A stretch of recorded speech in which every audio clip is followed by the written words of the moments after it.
நம்மளுடைய ஊழ்வினை கர்மா, பாவ கர்மா, சென்ற பிறவியில் செய்த ஊழ்வினையால் நமக்கு நிறைய பிரச்சனைகள் ஏற்பட்டு கொண்டிருக்கக்கூடியவர்கள், இந்த காலகாலத்தில் கல்யாணம் ஆகாமல் 40 வயசு 50 வயசாயும் கல்யாணம் ஆகாமல் இருக்கக்கூடியவர்கள், அல்லது 10 வருஷம் 15 வருஷமாக குழந்தை பாக்கியம் இல்லாமல் இருக்கக்கூடியவர்கள், அல்லது பூர்வீக சொத்துல வில்லங்கம், கோர்ட்டு கேஸ், வம்பு வழக்கு, அல்லது மிகப்பெரிய தீராத கர்ம நோய் இருக்கக்கூடியவர்கள் எல்லாமே செல்ல வேண்டிய திருத்தலம் இந்த விஜயாபதி தான்.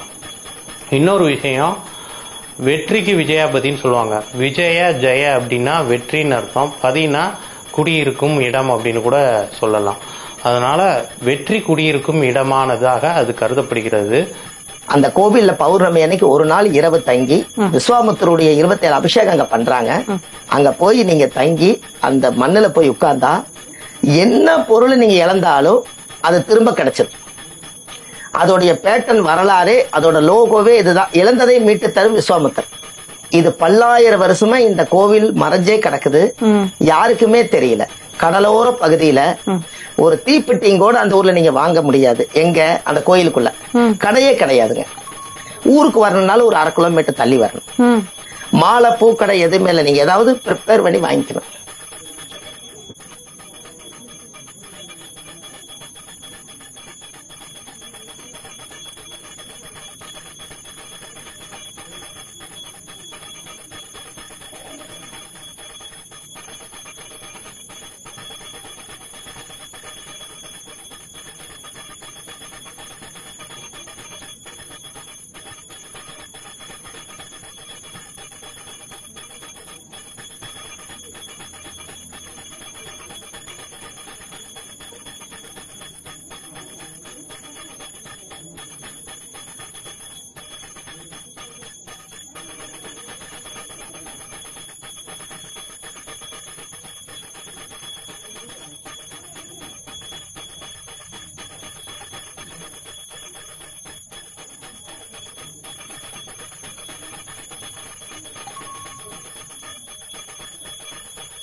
Terima kasih.